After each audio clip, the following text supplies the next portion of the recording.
Okay, when you're going to upload files, you need a piece of software that's called an FTP software. CyberDuck is the one that we're using. There's another video on how to download it. It's not very difficult, and it's for both Mac and PC, which is one of the reasons I'm using it. It's also free. So you download CyberDuck, and when you open up CyberDuck, this is the screen you come to. And what you're going to do when you get to the screen is click on this little piece that says Open Connection. It's a little world with a plus sign. So I'm going to click on that. The server that I'm going to type in is going to be called viking.mccc.edu. So it's always the same, viking.mccc.edu. 3 C's, and there are no W's, so make sure you're not typing in W.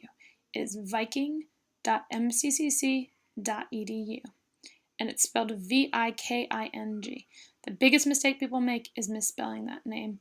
They put C's in there, W's in there, or too few C's. Make sure you spell it correctly. viking.mccc.edu. Now your username is going to be, I'm going to use one of the students from the class, is going to be your first name, a dot, and then your second name. So your first name, dot, and then your last name. And then your password is going to be your student ID number. So that new student ID number that doesn't have a letter in front of it is your password. So you type those both in. If you can't find your student ID number, you can usually go into your student portal and find it. And if you really can't find it, then you can email me for it. So you can click connect. Okay, and now I'm in. So once I'm in, you can see I connected to the server correctly. I can use this little wheel or this little gear to add a new folder. So I'm going to go ahead and add a new folder. Now this folder is very specific. It has to be there. It's called the public_HTML folder. And what it means is that anything that's inside of here will be seen by the public. So it's called public_HTML, and it must be typed exactly like that for it to work.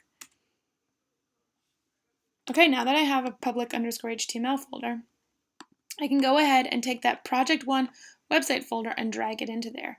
If you have not been using my file folder system, then you're going to be in big trouble here. So you can go and rearrange things, but if you rearrange things, you might also break some of the paths that you have. So this is where it's very important to make sure you've followed the directions in terms of directory structure and folder structure until now.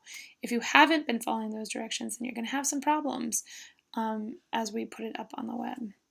Okay, so over here, project1_website, you put it into public_HTML.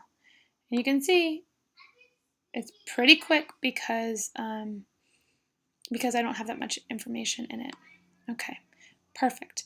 Now I can go to a browser and I can type in something like viking.mccc.edu, a slash, and then I put in this tilde. The tilde is kind of like, it looks like a wave and it's above the tab key. You need that to tell it which account to look in. So then I'm going to type in my username, which was my first name, and my last name, and then a slash, and then I'm going to tell it what folder to look inside. So not the public_HTML, because that one is basically invisible, but the folder I put inside of that. So I'm going to tell it to look inside the project1_website folder. And if you did this correctly and you have the correct folder structure, there it is. There's my file. Now the great thing is anyone in the world can see this, so you can copy and paste it, send it to whomever you want to send it to, and say, hey, I have a website up. If it did not work, I also have a little video talking about all the reasons it possibly didn't work.